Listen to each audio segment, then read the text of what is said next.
지지율이 2%포인트 하락을 했고요. 대통령 지지율은 더 올랐어요. 이게 역대 장동혁 대표 취임 이후에 최저죠. 최저가 격차, 또 격차도 많이 났고 네네. 또 최저 지지율. 근데 보통 단식하면 오르지 않나요? 단식을 하게 되면은 올라야 정상이죠. 네. 그 이유가 뭐 대한민국 국민들이 좀 기본적으로 좀 온정적인 성향들이 있기 때문에 뭐 아무리 못된 짓 했더라도 그래도 저렇게 하면은 그래도 좀 동정표라는 게 있는데 네. 근데 이번에는 전혀 성과를 얻어낸 게 없습니다. 기본적으로 쌍특검을 도입해달라라고 이재명 정권과 민주당이 얘기했지만 네. 콧방귀도 안 꼈어요. 뭐 청와대는커녕 민주당 콧방귀도 안 비쳤고요. 네. 그럼 결국은 아무런 성과도 없이 끝났고 그 다음에 무엇보다도 이번 단식이 결과적으로는 한동훈 제명으로 수세에 몰리니까 갑자기 저 악수를 둔 거였잖아요. 네네. 그거를 우리 국민들이 절대 모르지 않는다. 그래서 국민의힘 지지율이 지금 저렇게 수렁에 빠져서 헤어나지 못하는 것은 뭐 계속해서 보면 뭐 우리가 항상 그 종합일간지 중에서 가장 오른쪽에 있는 신문이라고 얘기했던 조선일보조차도 네. 장동혁 지도부를 비판하는 사설들을 며칠 내리 연속으로 썼습니다. 그래서 장동혁 지도부가 사실상 윤호개인하고 뭐가 다르냐라는 비판부터 해서 뭐 오늘 아침 사설도 뭐 그렇긴 하지만 이 결국은 이 장동혁 지도부가 상당히 어려운 수세에 몰렸습니다. 왜냐하면 지금 돌아온다고 해서 당장 월요일 날 최고위원 회의에서 그 윤리위의 제명안을 뭐 추인할 거냐 말 거냐 뭐 그런 걸로 관심이 쏠리고 있잖아요. 네. 근데 지금 당내에서조차 예를 들면 정성국 의원이나 막 박정훈 의원이나 이런 의원들이 대놓고 이야기하는 것들이 뭐냐면 한동훈 제명 징계를 철회해야 된다. 네. 이 목소리들이 계속 높아지고 있어요. 그리고 원내에서 한동훈을 제명해야 된다라고 대놓고 얘기하는 의원들은 없단 말이죠. 그런 상황에서 장동혁 지도부가 과연 제명을 강행할 수 있을 것이냐 아니면 제명을 안 하면 이 출구가 뭐가 있을 거냐 뭐 사실 출구가 마땅히 보이지도 않습니다. 그렇죠. 그런 상황이기 때문에 아마 지지율은 더 떨어졌으면 떨어졌지 회복하기는 어려울 것이다 생각이 듭니다. 자, 그래서 오늘 제가 좀 요약을 한 것인데요. 오늘 조선일보 사설을 한번 여러분들하고 좀 공유를 해보도록 하겠습니다. 국민의힘 장동혁 대표가 22일 단식을 중단했다. 통일교 특검과 민주당 공천뇌물 특검 요구를 위해 시작한 단식이지만 민주당은 철저히 외면했다. 민주당은 장 대표 단식을 외면해도 여론에 문제가 없을 것이라고 판단했을 것이다. 장 대표도 국힘 지도부가 민심을 잃은 상태라고 보기 때문이다. 그러니까 이제 안 왔던 거는 우리 안 가도 여론은 우리한테 절대 별로 비난 안 할 거다. 실제로 그래요 지금. 그렇죠. 원래 이게 야당이 단식하는데 여당이 안 가고 그러면 야 도대체 너네들 인간이냐 뭐 왜 그러냐 할 텐데 지금 전혀 그게 없어요. 아니 왜냐하면은 이게 대외용 단식이라고 간판은 걸어놓고 실제 운영을 어떻게 했죠? 대내용으로 했어요. 네.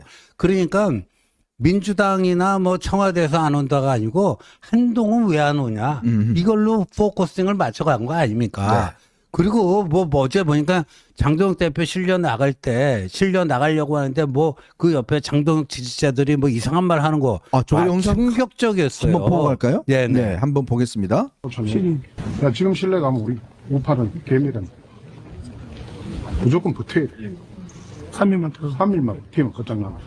오늘 며칠 한동훈이를 쫓아내. 한동훈이를 쫓아내. 죽어 안 죽어. 지금 가면 개판데. 지금 가면 나라가 다 죽어. 저게요. 네. 무슨 영상이냐면 네. 장동혁 대표를 이제 그 당 중진들이 와서 이제 이 병원 가야 된다. 막 그러고 설득하고 할 때 자 이제 가자 했는데 옆에서 저런 이야기를 하는 거예요. 그렇죠. 그러니까 저게 이제 극우 분자들 아니겠습니까? 그래서 저희 어벤져스도 말씀드렸지만 장동혁은 극우들의 도움을 받아서 당대표가 됐는데 극우의 오너가 아니고 극우의 바지 사장이에요. 네네. 그러니까 저 극우들은 장동혁을 자신들의 어떤 프로젝트를 성공시키기 위한 하나의 그냥 넌 바지 사장이니까 뭐 우리 하라는 대로 해. 네. 뭐 그런 게 여실히 드러난 장면 아닐까요? 자, 또 이렇게 이어지고 있습니다. 실제 민심은 그렇게 나타나고 있다. 한국갤럽이 23일 공개한 여론조사에서 국힘 지지율은 22%로 작년 8월 장 대표 취임 후에 최저치를 기록했다. 대표가 단식까지 했지만 민주당 지지율의 절반이다. 전날 나온 MBS 여론조사에서도 민주당 40%, 국힘 20%였다. 난데없는 계엄과 탄핵, 민주당 정부 탄생과 주식시장 화랑 등 국힘에 유리한 여건이 없는 것도 사실이다. 하지만 수도권 집값 급등, 정권의 사법부 겁박, 위헌 법률 강행, 통일교 연루 의혹, 공천뇌물 사건이 연달아 터지지만 이재명 정부 지지율은 전혀 흔들리지 않고 있다. 정권의 악재가 쌓여도 야당이 이상하니 정권 지지율의 이탈에 갈 곳이 없는 것이다. 사실은 지금 여당에서 벌어지고 있는 이런 논란들은 다른 평상시 같으면 진짜 정권이 흔들흔들할 지경이에요. 그렇죠. 대표적으로 지난 11월에 있었던 대장동 항소 포기 사태. 네네. 이게 검찰의 자살이라고 우리가 표현이 됐었지만 이것만 하더라도 사실 정권 전체를 게이트로 몰고 갈 수 있는 야당 입장에서는 엄청난 호재였단 말이죠. 네. 근데 저는 지금도 이해가 안 되는 것이 장동욱 대표가 어쨌든 특검 도입을 주장하면서 단식을 하지 않았습니까? 네. 그러면 이 대장동 검찰의 항소 포기 사태는 왜 그 의제에서 빼놓은 건지 이해가 안 돼요. 그러니까 우리가 특검을 도입 요구를 하면서 또 단식을 하게 되면 적어도 결국은 정치의 일환이기 때문에 네. 뭔가 줄 거는 주고 받을 거는 받고 그게 뒤에서는 논의가 돼야 될 거 아닙니까? 그러면 민주당 정권과 이재명 대통령을 압박하기 위한 카드들을 많이 내놓고 네. 그 안에서 압박해 가면서 레버리지를 삼아서 실질적으로 우리가 원하는 것을 얻어내야 되는데 자, 예를 한번 들어보죠. 통일교 특검 같은 경우는 당장 민주당에서 뭘 얘기하고 신천지 특검으로 맞불을 놨죠. 그렇죠. 그러니까 그것에 대해서 딱 할 말이 또 없는 거예요. 그럼 그 공천 헌금, 공천 뇌물 특검 국민의힘이라고 깨끗할까요? 그렇지 않단 말이에요. 이미 홍준표 회장도 막 자기가 막 얘기해 놓은 것도 있고 그런가 말이에요. 그러면 명확하게 이재명 정권과 민주당을 옥죄할 수 있는 카드는 대장동 특검 같은 거예요. 네. 그런 것들을 이야기하게 되면 11월 달에 그 당시에 여론조사 결과 나온 거 보면은 민주당 지지자들도 한 절반 정도는 이 대장동 이거 문제 있는데 항소포기 문제 있는데 그렇게 의견을 냈었단 말이죠. 그러면 단식을 하면서 다시 대장동 특검 이런 걸 얘기를 하면 국민 여론이 바뀔 수가 있는 거예요. 그러면 그게 국민의힘 입장에서도 다시 국민의 지지와 신뢰를 얻고 그걸로 민주당 이재명 정권을 압박할 수 있는 카드가 되는데 그걸 쏙 빼먹었어요. 그걸 쏙 빼먹은 이유가 뭘까 생각해 보면 하나밖에 없어요. 한동훈 전 대표가 주도했던 이슈라는 거. 그거 말고는 설명할 방법이 없습니다. 이거는. 네. 네. 자, 근데 오늘 조선일보 제가 사설 읽으면서 좀 충격적인 팩트가 있더라고요. 뭐죠? 뭐냐면 장 대표는 의원 경력이 짧은 자신이 예상외로 성공한 것은 윤호계인과 같은 일부 강성 지지층 덕분으로 보고 있는 것 같다. 이들의 지지만 있으면 앞으로도 당권 지키기에 나아가 대선까지 갈 수 있다고 판단한 듯하다. 그 과정에 지방선거, 국회의원 총선거의 패해도 당내 선거에만 이길 수 있다는 계산이다. 그 계산으로 윤석열 전 대통령에 가까운 사람들을 주요 자리에 앉히고 그들이 요구하는 한동훈 전 대표 제명도 강행했다. 이대로라면 국힘의 지방선거 참패는 피할 수 없을 전망이다. 국힘 내부에선 벌써 지방선거에 참패해도 장 대표가 대표에서 물러나지 않을 것이라는 말까지 나오고 있다. 장 대표 주변에선 새 정부 출범 직후 선거에선 야당이 이길 수 없다는 말을 하는 사람도 생기고 있다. 수도권이 사실상 전멸하고 영남권밖에 남지 않은 국힘 의원들은 대부분 입을 닫고 다음 총선에서 자기 이익만 저울질하고 있다. 이게 장 대표 주변에서 실제 그렇습니다. 이게 선거 저도 괜찮아. 저는 뭐 이런 이야기 나오고 있다는 걸 지금 조선일보가 네. 팩트로 이야기를 하고 있잖아요. 다 그 취재가 된 거죠. 조선일보가 사설로 저렇게 쓸 정도면은 조선일보 국민의힘 출입하는 일선 기자들이 여러 가지 크로스 체크를 통해서 취재가 된 거고요. 네. 진짜 그렇게 얘기합니다. 우리는 당권만 계속 쥐고 가면 되는 거니까, 지방선거 어떻게 이기냐? 원래 안 돼. 뭐 이런 거잖아요, 지금. 그렇죠. 원래 지는 게임이야. 근데 그거 가지고 뭐 장동혁 때문에 졌다고 뭐라냐? 버텨야지. 이런 얘기를 공공하게 하고요. 만약에 버티는 게 힘들어서 물러나서 다시 전당대회 하면 장동혁이 또 출마하면 되잖아. 네. 그때 내가 또 장동혁 밀어줄 거야. 이런 얘기들을 공공연하게 한단 말이에요. 근데 현정님, 그 기억나잖아요. 재작년 그 총선 때 네. 고성국이 뭐라고 그랬죠? 그러니까 선거 더도 말고 덜도 말고 딱 101석만 네. 합시다 그랬죠. 음. 딱 101석만 네. 하자. 그때도 마찬가지예요. 예. 아, 진짜 장동혁 주변에 있는 분들 생각이 저런 거예요? 근데 저거는 방금 말씀하셨던 재작년 총선 때도 그렇고 지난 대선 때도 똑같았습니다. 지난 대선 때도 자기들이 갖고 있는 기득권, 자기들이 갖고 있는 이득만 지켜내고 얻으면 된다고 생각을 했지. 지난번 대선 때도 우리가 설마 이기겠어? 안 되겠지? 그런 생각을 하니까 김문수를 밀어올리고 또 그런 생각을 하니까 말도 안 되는 저 징역형 이번에 내란 한덕수? 받은 네. 한덕수를 사면? 저렇게 밀어올리고 새벽에 날치기를 해서 후보로 바꿔치기 하려 하고 그런 것들이 그 뭐예요? 어차피 대선은 지니까 우리가 영향력과 권력을 계속 가져갈 수 있는 선택지를 선택하자. 네. 그게 대선 때는 김문수 한덕수였던 것이고 전당대회 때는 장동영이었던 겁니다. 네. 그런데 만약에 반대로 뭐 한동훈 전 대표 같은 인물이 다시 들어와서 정당을 개혁하고 쇄신을 해서 국민의힘을 정말 싹 바꿔놓는다고 한다면 그때 제일 먼저 쇄신과 청산의 대상이 돼야 할 사람들이 친윤 세력들일 거 아닙니까? 영남의 기득권을 갖고 있는 분들. 그러니까 그분들 입장에서는 그걸 어떻게든 막아야 된다는 생각을 가지고 당이 망가지든 말든 자기의 몸보심만 하자. 이런 생각들이 윤석열 정권이 출범하면서부터 보수 내부에 팽배한 겁니다. 그러니까 보수가 갖고 있었던 기본적인 정신, 어떤 능력주의, 그리고 어떤 공동체에 대한 책임을 지는 이런 것들이 싹 다 사라지고 몸보신, 기득권 이런 걸로만 바뀌어 있는 모습이기 때문에 그게 결국은 국민의힘 지지율 20%가 얘기하는 것이다. 자, 감독님 그 집회 영상 계속 좀 틀어주세요. 아, 정당이 선거를 포기한다? 네. 그건 정당이 아니잖아요. 정당이 아니죠. 예, 정당이 아니고 그냥 몰입애들이죠. 정상배들, 예, 그 몰입애들.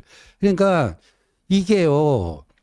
지금 이게 충격적인 게 뭐가 있냐면요. 그 만약에 뭐 위원정당으로 해산되면 그 당 뭐 그 그다음 저게 있잖아요. 윤석열 전 대통령이 네, 그 선거법 위반으로 하면 그때 대선 때 보존 받은 뭐 400억을 다 네, 토해내야 다 된다 토해냈죠. 그러잖아요.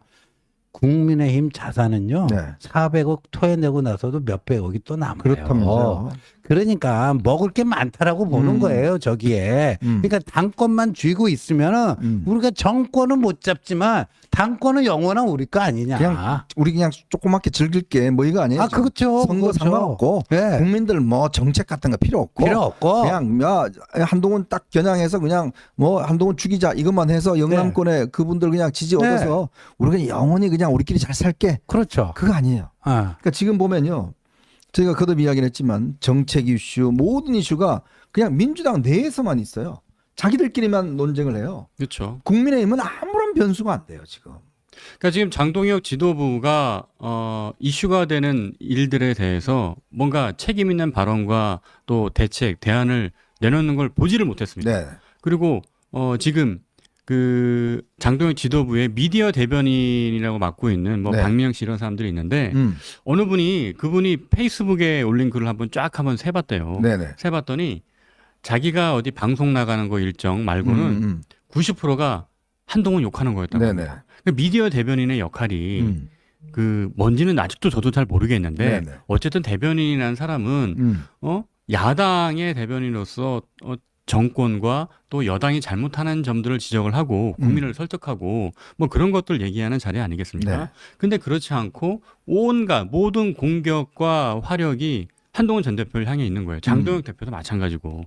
그러니까 이게 그 대한 정당으로서 어떻게 자리매김을 하겠습니까? 말이 안 되는 거죠. 자, 그러면 제가 지금 올려놓은 행진하는 사진이 있거든요. 장면들 그거 한번 다운받아서 준비를 해주시고.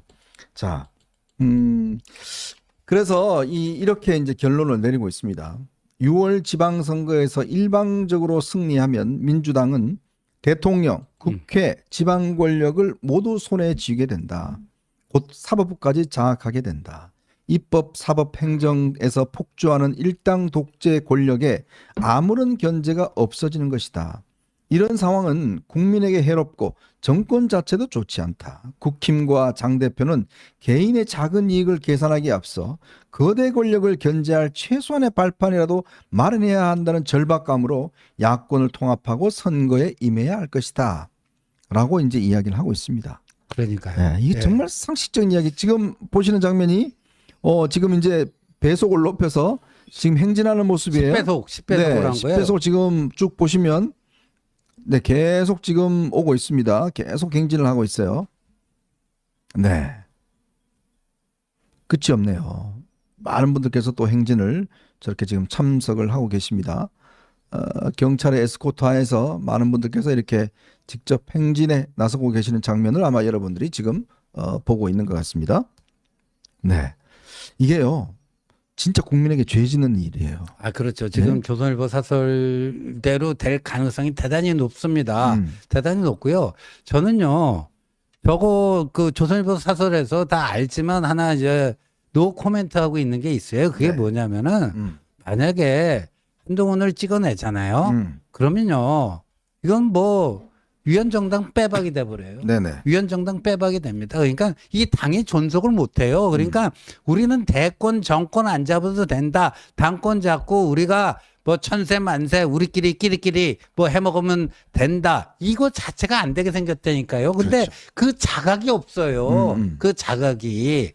예? 참 제가 이 많은 정당과 또 이걸 취재를 해봤지만 지금처럼 이 선거에 아주 그냥 아무 관심이 없는 정당, 네. 또 이기려고 하는 노력을 아무렇지 않는 정당, 그리고 정말 저 당은요 지금 조국 혁신당하고 지금 좀 더 이야기하겠지만 통합 이야기, 그다음 후보를 누구 내냐 이야기, 뭐 지금 지방선거 그다음 공약들 막 쏟아내고 있잖아요. 네. 아무 관심이 없어요. 아무 관심이. 그렇기 때문에 저는 이제 지난번 작년 9월에 이제 제가 국회에서 이제 포럼 같은 거를 열 때도 네. 했던 이야기가 그 영남권으로 대표되는 뭐 특히 이제 대구나 경북 이런 지역에 있는 중진 의원들은 저는 공천을 주지 말아야 된다 생각합니다. 네네. 그러니까 어느 정도 뭐 한 재선 정도 하면은 그분들은 뭐 재선하는 동안 경쟁력을 키웠으니까 그 키운 경쟁력을 가지고 수도권이 어려운 데 가서 당을 위해서 좀 힘써달라 하고. 근데 수도권에서는 그 사람이 누군지도 몰라요. 뭐 아니 그 삼선 해봐요. 수도권 와봐요. 누구 알아줘요? 아무도 몰라요. 만약에 그렇게 경쟁력이 없으면 공천을 주지 말아야죠. 아 그럼요. 네, 주지 말아야죠. 그래서 그 민주당이 못하고 있는 것이 훨씬 많지만 잘하고 있는 것 중에 하나는 그래도 호남 지역이나 이런 당선이 쉬운 곳에서는 그래도 좀 신인 정치인들을 내세워서 네. 키우고 그리고 키워낸 정치인들을 수도권으로 보내서 또 경쟁력을 갖추게 하고 이런 시스템이 그래도 민주당은 좀 하고 있단 말이에요. 네. 그래서 국민의힘도 그런 거를 좀 하지 않고 계속 뭐 천년만년 저기서 내가 뭐 4선이고 5선이고 6선이고 뭐 아무도 나를 못 건들고 뭐 저 선거에서 이기는데만 좀 상관없고 이런 식으로 하면 안 된다. 그래서 그런 개혁이 정말 좀 필요하다고 봅니다. 참 이게 장 대표가 지금 단식을 끝냈고 지금 병원에 있습니다만은 이제 월요일 날 최고위원회가 열리잖아요. 네. 아마 그때 뭐 통과를 할지 아니면 더 미룰지는 모르겠지만 이제 벌써 이제 2월 달 접어듭니다. 네. 그죠? 지금 뭐 당명 새로 만든다고 그러잖아요. 네.